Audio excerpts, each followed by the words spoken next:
Welcome everybody for this evening's meeting. Our speaker this evening is Mike Keighley. I don't think many people know Mike's pre-CMC involved, before his involvement with CMC, what an accomplished person he was. Anyone who's been in the surgical field in the UK could not have not heard of Mike Keighley. Mike was a Barling Professor of Surgery at the Queen Elizabeth Hospital and the University of Birmingham. He is a very well-known and internationally known surgeon in his field, which is colorectal surgery. He is the author of what we would consider the Bible of this particular field, diseases of the colon, rectum, and the anus. Mike has written 2 volumes, which goes up to about 4,000 pages. So anyone who's done anything with surgery will know who Mike Keighley is. But in spite of all of this, very modest, very unassuming, and always been, what shall I say, a great example to a lot of us who've been in the surgical field. Mike, thank you very much. Mike, after retiring in 2004, has been very involved with CMC Vellore in developing the colorectal services in Vellore. When I was a surgical trainee about 30 years ago, colorectal surgery wasn't really a big specialty, but now it's definitely a well-developed specialty, especially with the introduction of laparoscopic surgery.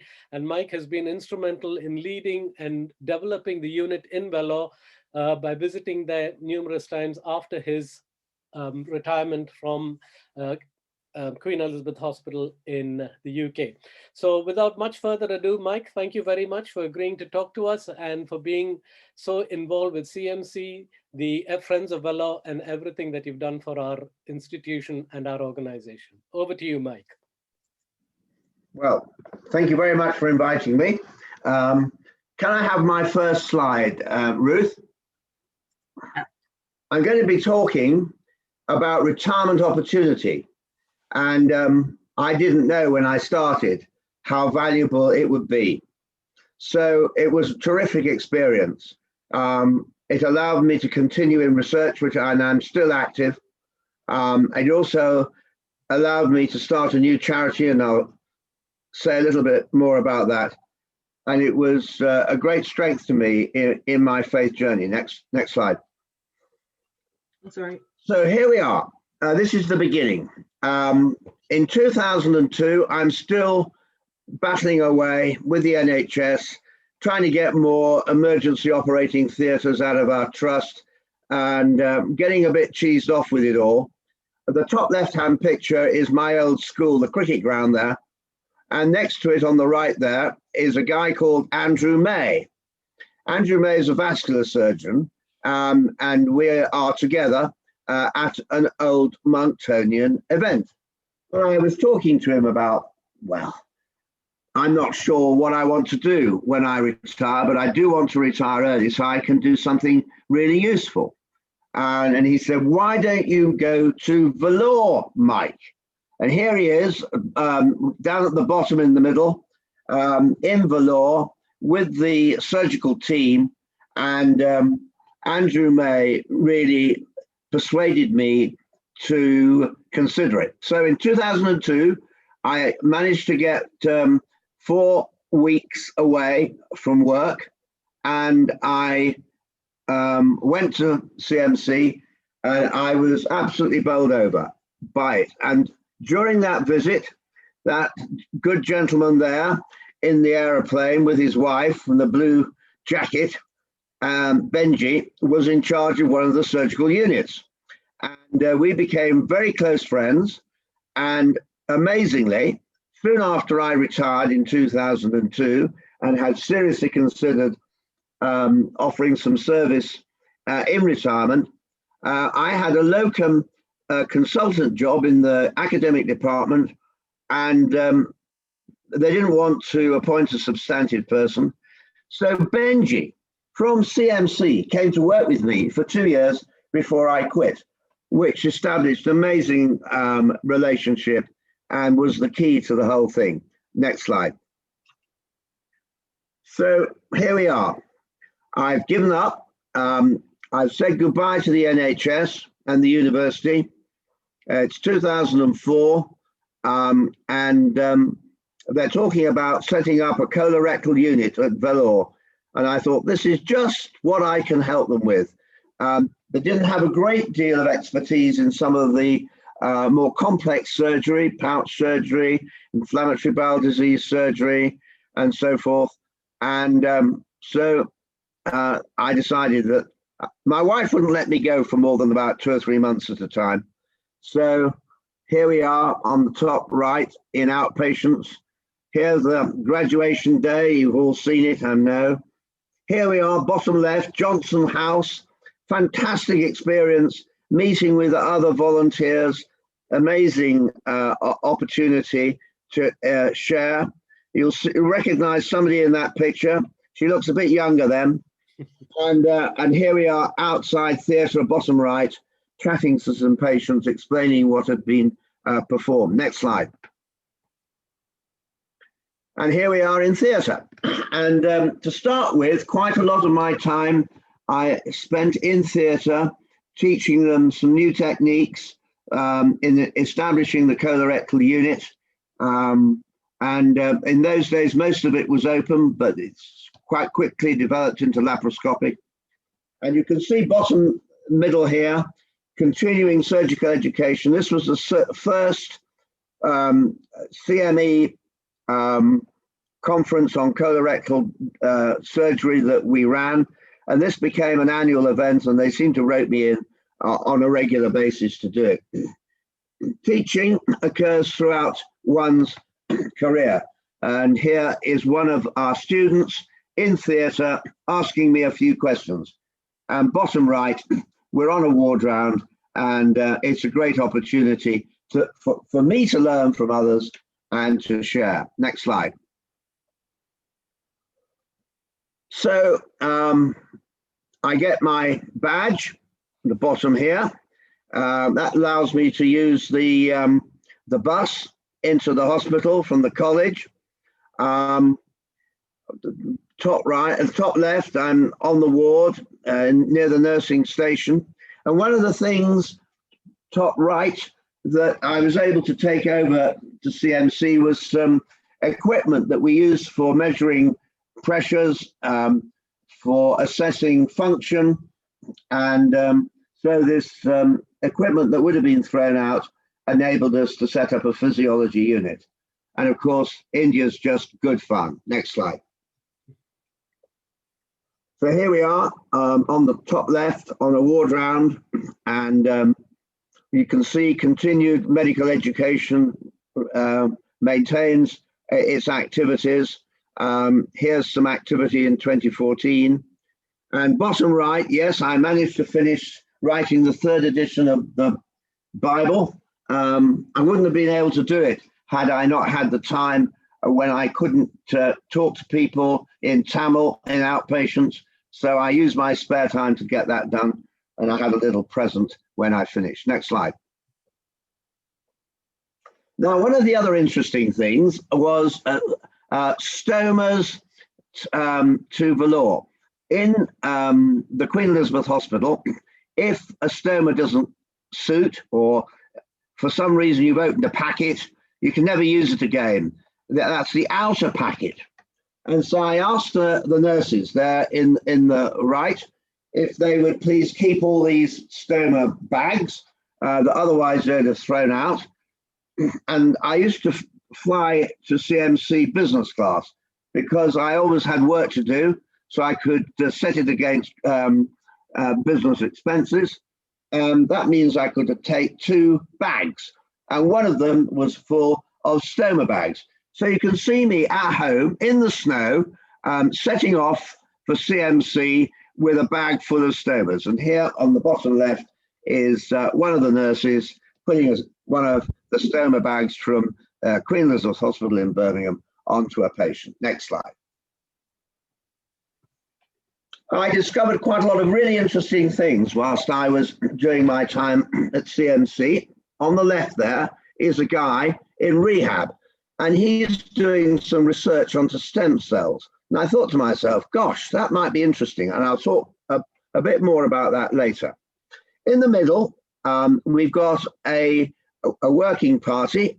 and we're discussing a Cochrane review, and we undertook an international Cochrane review on a condition called Fistula in ano, and we completed it in 2011, and we've just finished the second Cochrane review this year. And of course, teaching, we're always teaching, but I was very fortunate working with our radiology colleagues, and the radiology assessments of a condition, Fistula in ano, has really been extremely important. And so we've got continued research links as far as that is concerned. Next slide. So this is what I decided to put a patent on. I realized at CMC that Fistula in ano was very common. In fact, they have about 10 cases per week going to theatre for surgical treatment. And although conventional surgical treatment takes place in the operating theatres, I quite quickly realized that a lot of these treatments actually could be delivered in an outpatient theatre without general anaesthesia at all. And a fistula is a hole. And by filling the hole with a thing called a ceton, it allows drainage. And I thought the stem cells might be a good way to move forward. But actually, stem cells are really expensive. And so we now have an NIHR grant looking at this device, where we're using a special scaffold for healing within the fistula tract. There's a huge potential market. And of course, the COVID pandemic has put a temporary stop to all that, but it's still ongoing. Next slide. So what else were we able to do during my time at CMC? My old school, Monkton Combe, is a Christian school, and we had two people on the left there and colour girl on the right who did a gap year, spent 6 months at CMC. They helped with dyslexic children in Scudder School, bottom left. They helped with the primary school on the college campus. And on the bottom right, they also helped with a lovely hostel for some of these children whose parents were working in mission hospitals. And it was a life-changing experience for these two girls. And we also had people from the school in the sixth form come visit for 2 weeks just to get some insight in life somewhere else in the world. Next slide.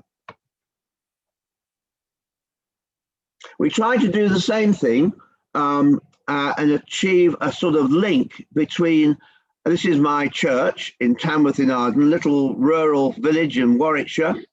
We tried to establish a link between our church primary school and the kids in Scudder School. There's the church. The bottom right is the school. You can see the kids going into school.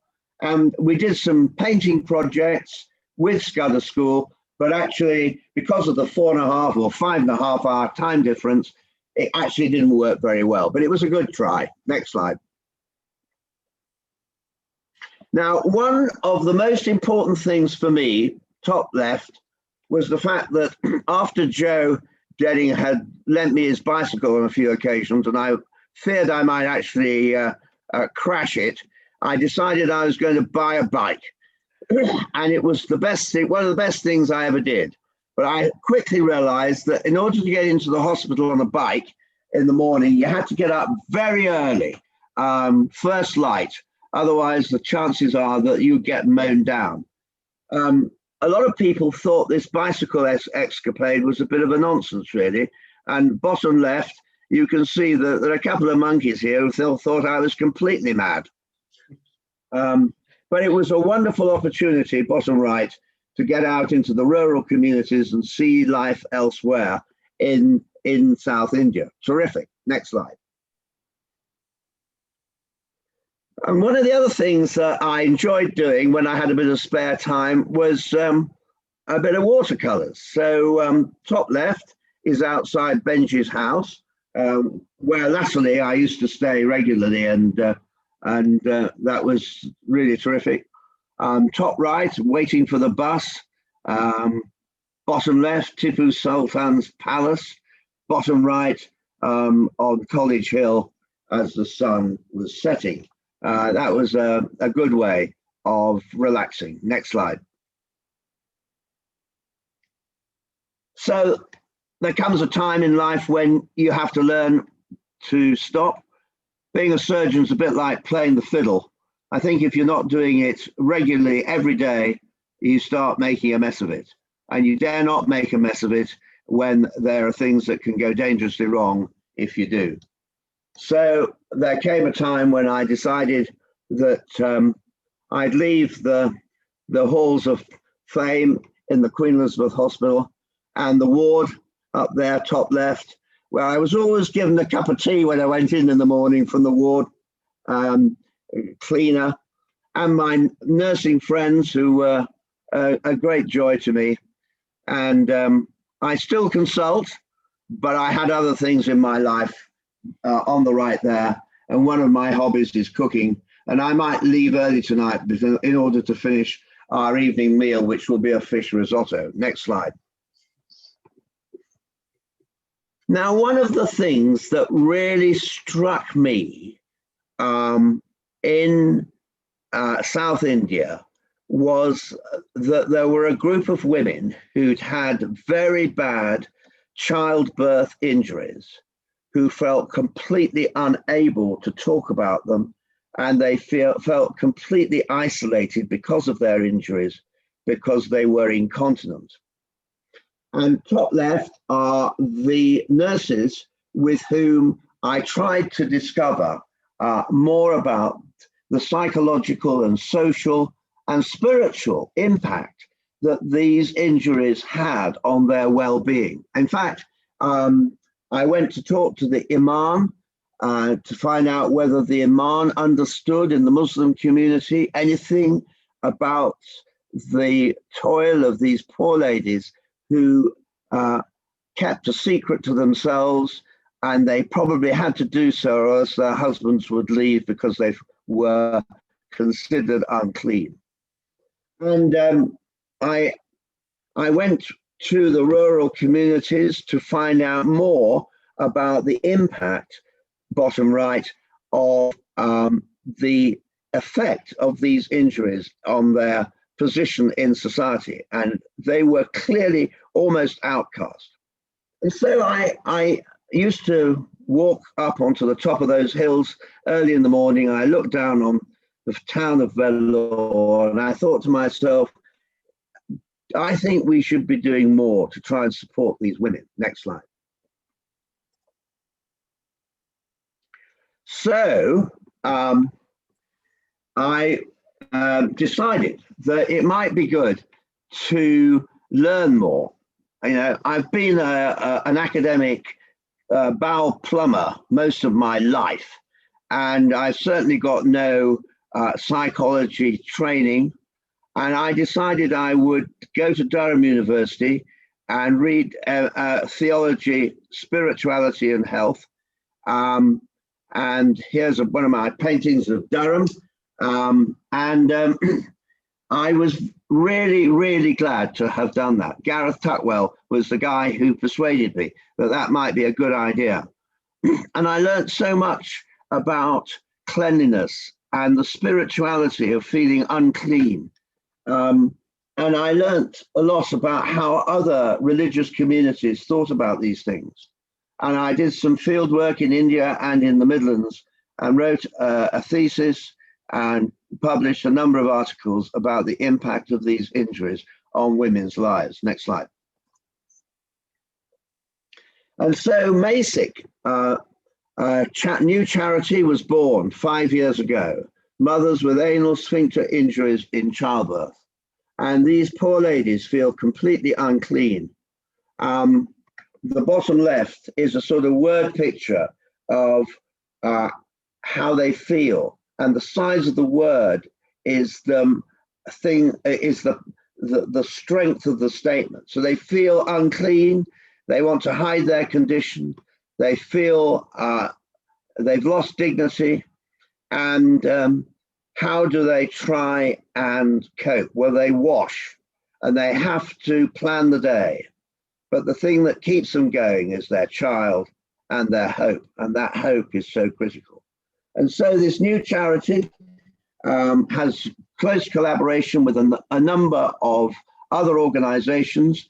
The pandemic has been a real challenge to us, but we run webinars once a month now. Our next one is going to be with the organization Wellbeing of Women. And on my picture at the bottom, I think captures the situation. In the middle of the picture is a lady who is wearing a blue dress, and she looks thin. She's actually only 26. She's had a baby, and she's got a fistula, and she's constantly unclean, and she feels left out of society. And with the help of sometimes surgical treatment, but most importantly, people who are prepared to listen and understand, these people have hope and can move forward. Next slide. So we're winding up. I have to say, independent of my marriage, which possibly is the most important thing that's kept me on the straight and narrow, the two things that have changed my life in my spiritual journey most are my old school. I'm still in touch with a lot of my friends from there, and they still mean a great deal to me because we speak the same language. We have the same thing to share. And the other has been CMC. And it has been a fantastic experience. Although I'm not able to go out and get physically at the moment, I'm still in touch. We still have active research agendas that we're shared, and it's been terrific. Next slide. So here we are. It's been a great way to use retirement time. I'm glad I did it when I was young. I was just over 60 when I decided to retire. It's good to do these things whilst you're young because you've got more energy. And on the right there is a picture of my adopted country, Wales. It's the closest bit of coastline that we have from our home in the Midlands, and the experience of CMC has had a profound effect on my well-being and my thinking. Next slide. And my last slide is of our home, Whalebone Cottage there on the left, the real Whalebones in Warwickshire. And that has been not only home for me recently, but it's also been my office. It's been where we help now in a situation in our church without a vicar to running services and midweek activities. And I must say that my recreational home in Wales and my real home on the left in Warwickshire are very important to me, but throughout my time in both places, CMC and the experience I had through early retirement and being able to share has had a huge impact on the way I feel and my understanding of the kingdom of God.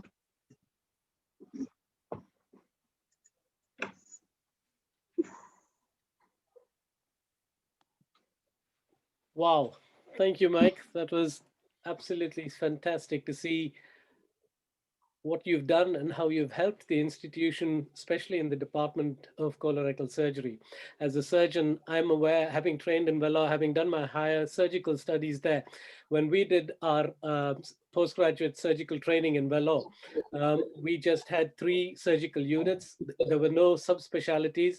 And am I right in saying now colorectal is a separate subspecialty with a separate surgical unit? Is that right, Mike? Yeah. Yeah. Yeah. And would you know? So I think it's fair to say that the colorectal department was established about 2005. Okay. Yeah.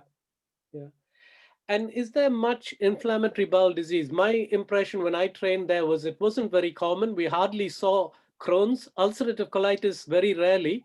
But did you see any cases? Is it more common now? In our time, it was non-existent. Yeah, the big problem with Crohn's disease is making sure that it isn't tuberculosis. Yeah. And that can be tough. But we gathered 89 cases, which we wrote up. The presentation is slightly different from over here. They have more diffuse disease, and general disease is more common than ileal disease. I'm sorry to bore you all, non-medics. And as far as colitis is concerned, well, it's uniform. It's a worldwide problem. And the big problem in India was to make sure that it wasn't infective colitis, of course. But no, you're right. IBD was not the major activity. Surprisingly, what we did find was a lot of rectal cancer in very young people. Oh, right, interesting. Yeah. I have one more question or one more comment before I ask other people to get involved. I think you've been very brave by venturing out on a bicycle on the Indian roads. Did you wear a helmet when you cycled? Because I'm sure if you wore a helmet, everybody would have thought this man has landed from Mars. No. They thought I was completely mad. And I have to say, I had to do those journeys into hospital very early in the day before. Yeah, I can see that. Yes. But it was mainly for recreational purposes and going to visit the villages and that sort of thing. Yep. Okay. Okay. Anyone else have any questions for Mike? Did you stay in the big bungalow, Mike, when you were there in your visits before you moved to Benji's place when you stayed with Benji and Anu? Yeah. When I first started, I was either in Johnson House, which was fun because, you know, there'd be 7 or 8 other people there too. Big bungalow, occasionally, it was slightly different. You were regarded as a bit of a VIP in Big Bungalow, and I didn't consider myself a VIP at all. And lastly, Benji and Anu were so kind. Their children had left the house, and I used one of the boys' bedrooms, and the lady who helped with their, you know, domestic activities, she made me some wonderful curries in the morning. I put on a lot of weight on.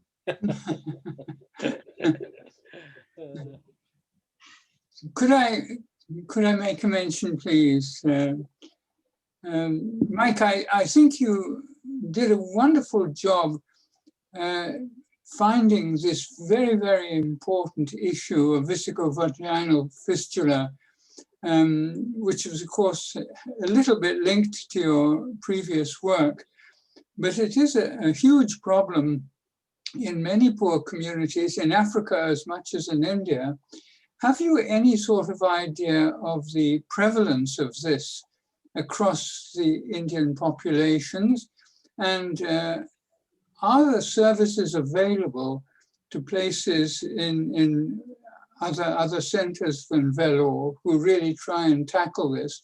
Obviously, you've tried to do it on many levels, social as well as medical, and it really does require a very broad response because of the way these poor women are treated as absolute outcasts, as you've said.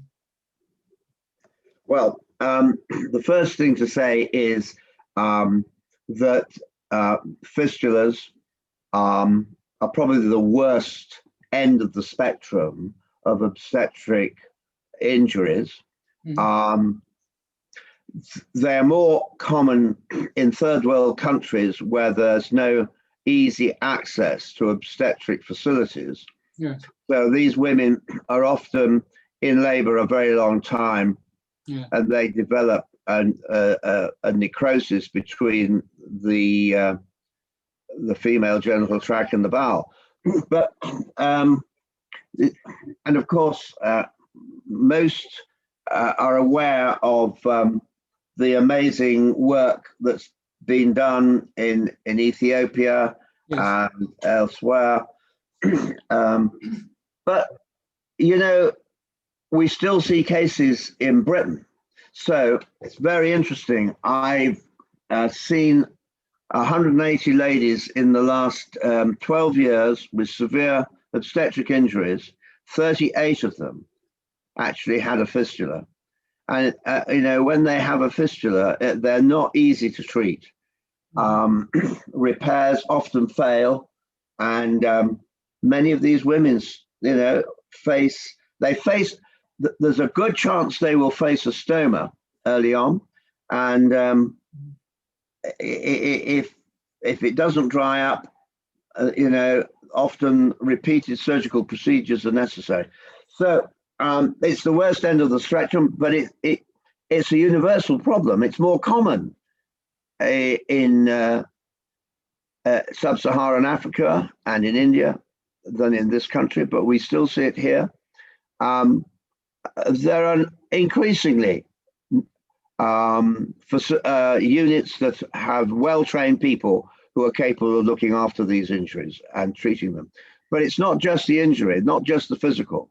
Yes. There's the whole social, psychological, and emotional consequence that needs to be addressed as well.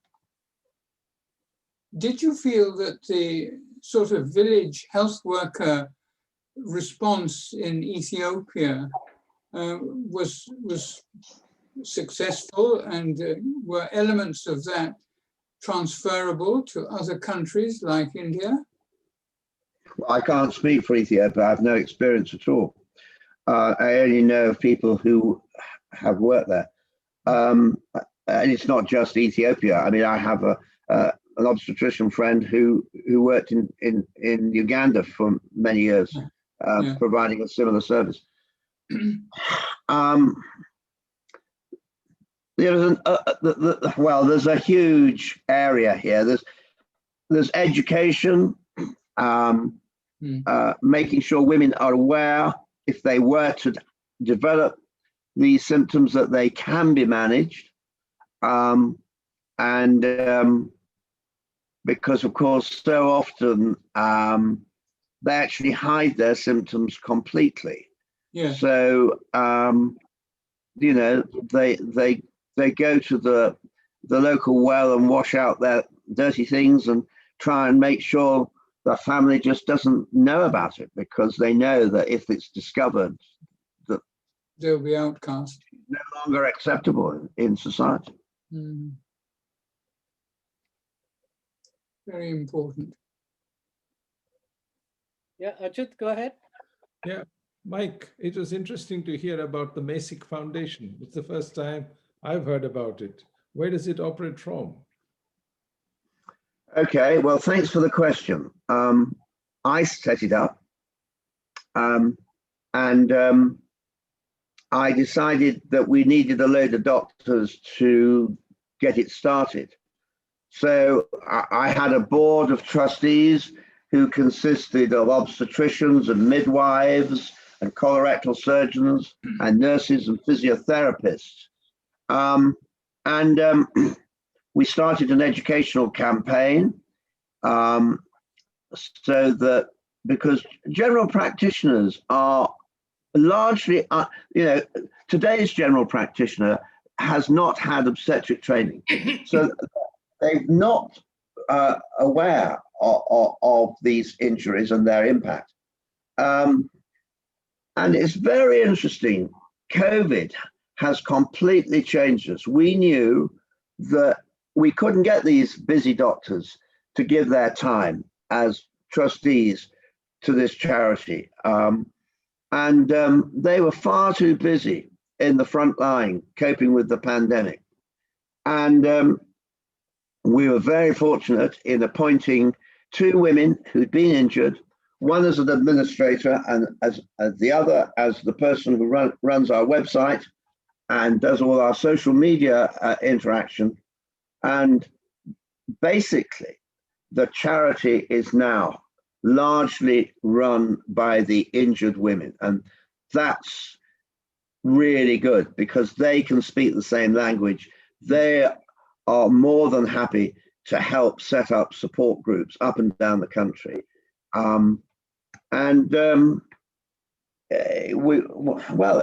We have a very active program of education where we've just had an NIH grant so that we can convert stories from women who've been injured into e-learning for general practice. That's wonderful. If there are no other comments, I think we'll draw this meeting to a close. Mike, once again, thank you so much for your inspiring talk. Absolutely amazing. Really appreciate it. And thank you all for attending. And hope you all have a lovely summer till we meet in September for our supporters meeting. Have a great time. And a big thank you to Ruth for helping to set it up. Yes. Yeah. Bye. Thank you. Bye. Bye. Bye. Bye.